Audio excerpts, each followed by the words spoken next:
Docteur, qu'est-ce que la déshydratation? Les 2/3 de l'organisme sont composés d'eau.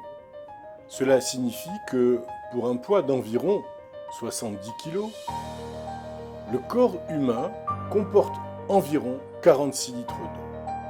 Près de 70% de l'eau est contenue dans les cellules, 20% dans l'espace qui entoure les cellules et un peu moins de 10% dans la circulation sanguine. Ce préambule est important. L'eau est essentielle au maintien de la santé de l'organisme. Lorsque la quantité d'eau ingérée correspond à la quantité excrétée, les réserves d'eau de l'organisme sont bien équilibrées.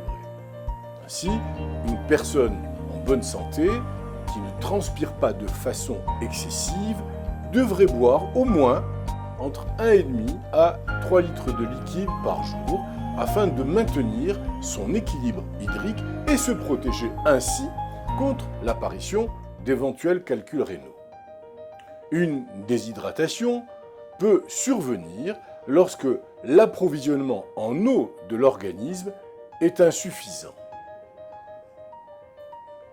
Si le cerveau et les reins fonctionnent correctement, le corps peut s'adapter à une modification de l'apport en eau.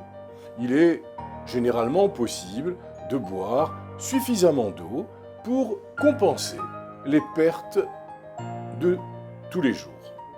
La déshydratation est un état qui est retrouvé plus communément chez les personnes âgées, les nourrissons et les enfants.